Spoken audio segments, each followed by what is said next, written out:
Okay, here's the third part of integration with logs.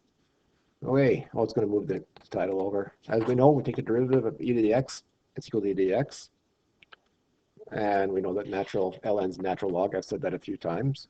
And we also know that if we integrate e to the x, it's e to the x plus c. So the beauty of this part, that we know also that ln and e are inverses. So that means that if I have, so I don't know if this means it, but if we're integrating 1 over u, what it is the natural log of u, of course we're integrating, plus c. I think that's a big deal, so I got stars all over the place there. Okay, so let's start using this like right now. So if I give you f of x, let's integrate it. So if f of x is 1 over 2x, all right, so let's integrate that. Integrate 1 over 2x dx. Well, I think I'd like to bring out the 1/2 in front. And just so I'm integrating 1 over x. Oh, you just set over up above there that 1 over u would be ln of u. So would that just be 1/2 ln x plus c? Yes. Okay. Might be an idea just to watch and then take notes after. Another one here. 1 over 2x plus 3. Okay. Wait a minute. This is more than just a single term here. How the heck are we going to deal with this denominator? Well, let's do a good old substitution. Let u equal 2x plus 3. Oops, wrong button. So I take the derivative of both sides. And again, I like to get dx by itself. So then when I put that in, I got my 1 over u, then du over 2. And then I can take out my 1 over 2 and put out in front. And I just have 1 over u. Oh, wait a minute. Integrated 1 over u, that's the whole property thing here. So that just is 1/2 ln absolute value of u plus c. Wait a minute. Isn't u 2x plus 3? You bet it is. Somehow this 1/2 ln part got cut off at the bottom. But yep, 1/2 ln absolute value 2x plus 3 and our absolute value plus c. Okay. I got lots today. Let's keep her going here. Let's find more integrals here. So my f of x, 1 over 2x. Well, I did this example already. What am I doing? Oh, crap. So pull out the 1/2, 1 over x, done. Oh, my goodness. Oh, well. I apologize. So 1 over, same thing, substitute, blah, blah, blah, blah, blah. I don't know why this is so long on paper, because I did 2 of these before. All right, this one is new. ln of, I'm sorry, it's integrating x over 3x squared plus or minus 5. So what on earth should we substitute? Well, if I do the numerator, it's just going to become gone, and nothing's going to cancel out. But if I substitute in 3x squared minus 5,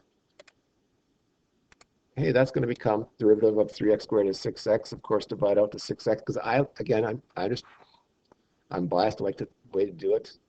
If you watch that video and the guy substituting, he does it differently, and it's all good. This is just what I like.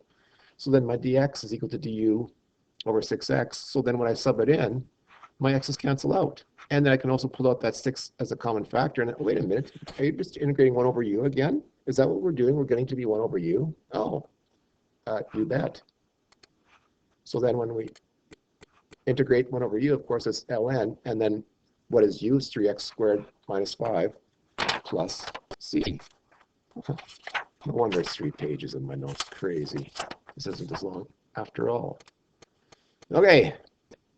Another one here. Let's integrate e to the 3x. So what should we set to let u be?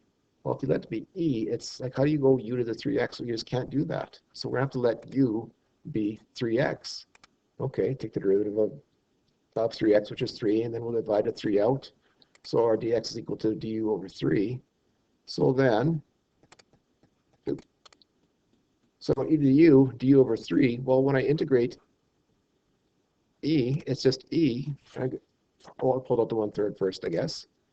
And then plus c, but wait a minute. I thought u is equal to 3x. Well, you're right, so we better put it in. So 1/3 e to 3x plus c. That's not bad at all. Okay, another one here, another one.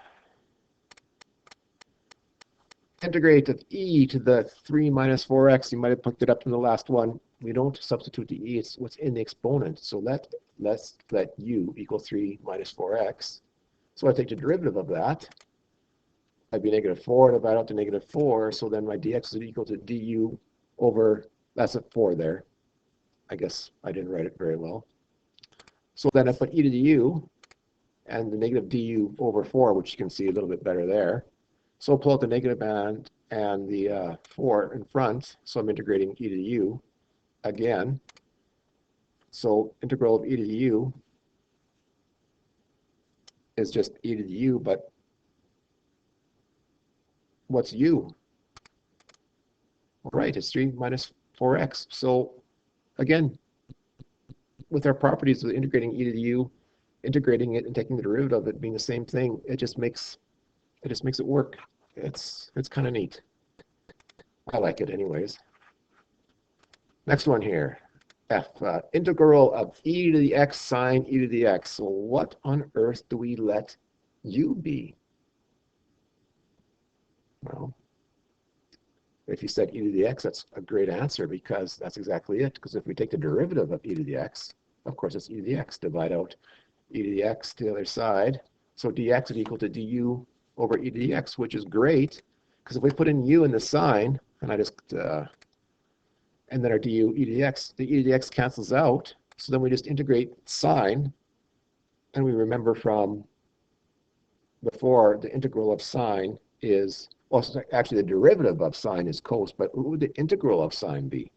Well, would it have had to been negative cos? Because if we take the derivative of negative cos, it would be negative sine, which would be positive, and of course plus c, and naturally got to put in for u, because, oops, what am I doing? Wrong way. Because we know u was e to the x, so cos e to the x. And I can hear you yelling over the internets, plus c. And just for fun here, just to review, derivative of sine, cos, derivative of cos, negative sine. The derivative of negative sine would be negative cos, absolutely. And if we're integrating cos, it would be negative sine x plus c, and if we're integrating sine, it would be cos x plus c. Now on that same 5.7 sheet, there's more questions, 15 to 21 and 31 to 34. Those are the ones that you can do now. Yeah, okay, that's 3 to 3.